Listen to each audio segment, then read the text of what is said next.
Last month, I was in Myanmar, and I was very inspired by this guy who actually opened a library. He actually didn't have like education through primary school, or I think he finished only until about Form 4.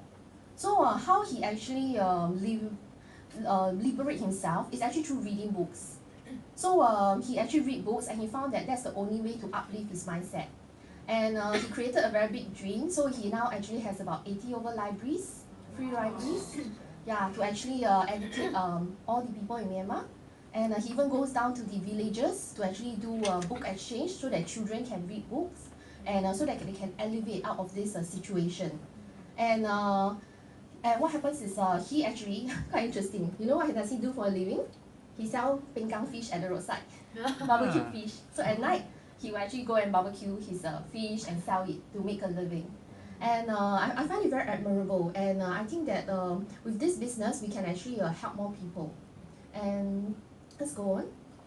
Okay, so this is me when I was in secondary. All right, can you spot me? Yeah. All right, the one beside the teacher, and that's me with Dawn. I think I look very different when I was yeah. So actually, when it was never my, the one beside on the left of the teacher. On the left? But That's you. the one, this one, this one. Wear glasses. Yeah, you normally cannot see my eyes because I wear glasses. My eyes are very small and it's reflected, so I like. Yeah. In most of my secondary school photos or photos with glasses, I have been looking like that for very long. So going to pharmacy school, going to university was not my choice. I never wanted to do that. So I grew up in an environment where my grandfather ran a watch shop. So my father spent long hours in the watch shop, and when I was a little girl, I also spent time there. And I saw that over the years, I saw how the watch business declined when digital technology came in. Because in the past, it was so luxurious to own a watch.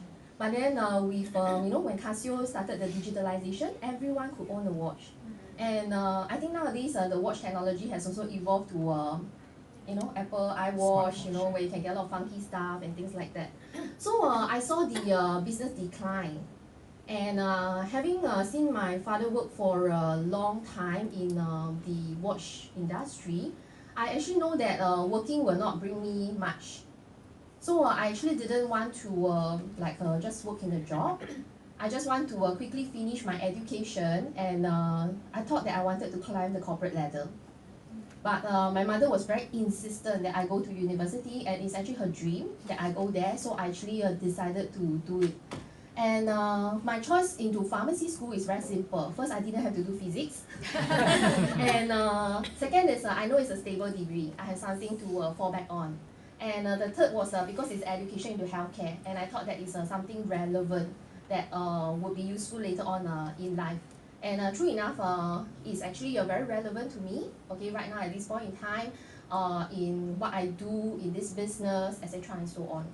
So I spent a lot of time, so I got to university. I spent a lot of my university days in the hostel, and anywhere outside of the lecture rooms. I just wasn't there.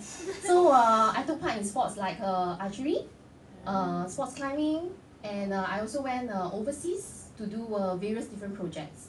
So basically, I was actually searching for more purpose and meaning in my life. And that was the time when it gave me the, when I was there, and then I thought that, okay, just pass, and then, I spent all my other time doing all sorts of stuff. And that was when I actually started to find that I actually feel very much for helping people, especially as I do community projects overseas. And I think in school, so you can see this is me, okay, when I was very young. I had a lot of acne as well. So you can see that, actually you see the specs over there, right? It's not the resolution, no good, it's all acne spots. Yeah, so I have very bad acne, and in this business, there was actually transformation, and I looked like that from secondary all the way until I joined the newsy business. So this was when I graduated.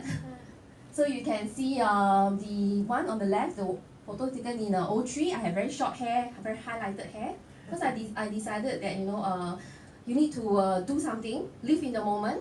We always hear this saying, live life to the fullest. Alright, I feel that sometimes live life to the fullest seems to come with a very negative connotation. Right, that we're not going to live forever, we should live life to the fullest. But I feel that we should give a positive meaning to it. Okay, live in the moment, enjoy, and do whatever you want. So at that point in time, I actually dyed my hair really, really, I was in, the only one in class with that yellow bright hair.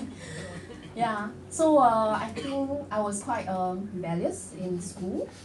And then this was actually the projects that I did. So the one on top was actually in Vietnam. And that was actually my first plane ride out of Singapore. Then that's how I got my first plane ride out of Singapore, by volunteering in the communication project. And subsequently, that's the bottom one is the one in India. And then this was the one last month in Myanmar with some of the children. I took some time off to have run an education camp together with my friends for them, to teach them English and basically to give them hope that they can actually become, somebody useful, to actually have hope in life. And I think that we need to be nice to people. We need to value connections. So it was actually in my first trip to Vietnam that I actually met the person who would many years later bring me into the new skin business. So consequently, okay, what I actually value and enjoy in the new skin business. Alright, I actually feel that there's a lot of growth and personal development in this business, which I truly enjoy. So you can see that at different occasions, we actually get to take photos with all these people, learn from them. So this one is actually Clara. Clara is actually #1 distributor in New Skin.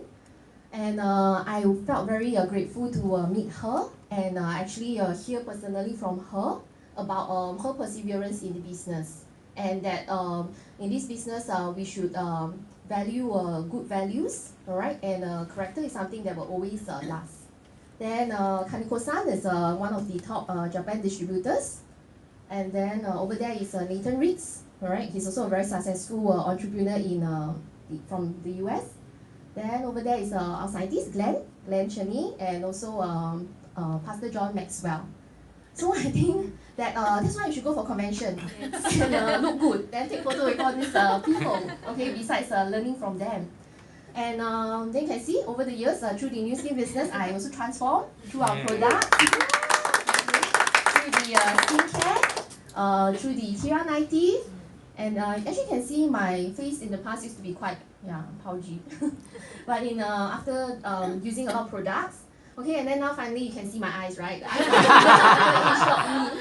So that's a plus point, okay, of doing the business.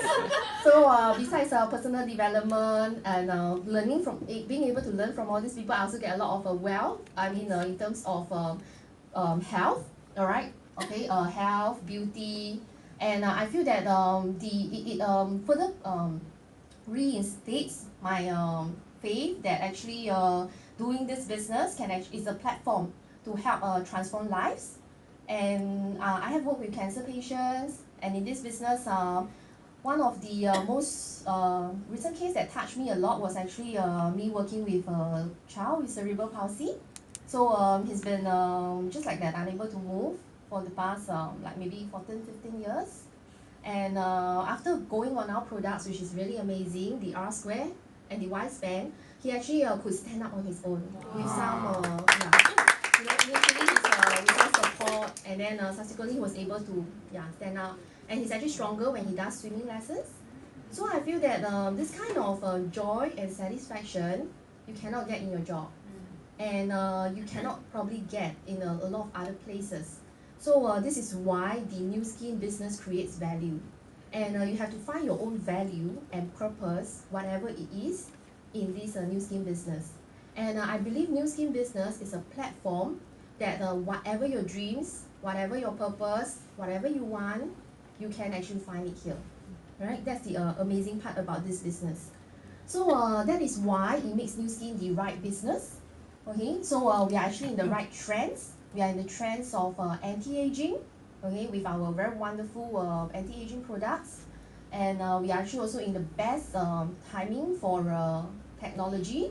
social media. Okay, we are hitting into millennial market. Okay, age like me is hitting into the metrosexual men's market, right? So and Lumi Spa is actually coming, so it's just amazing.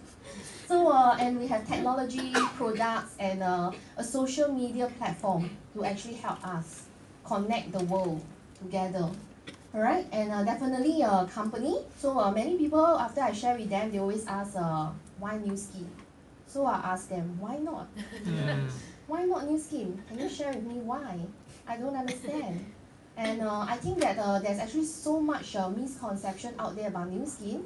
So we have to go out and propagate and share good information about the company.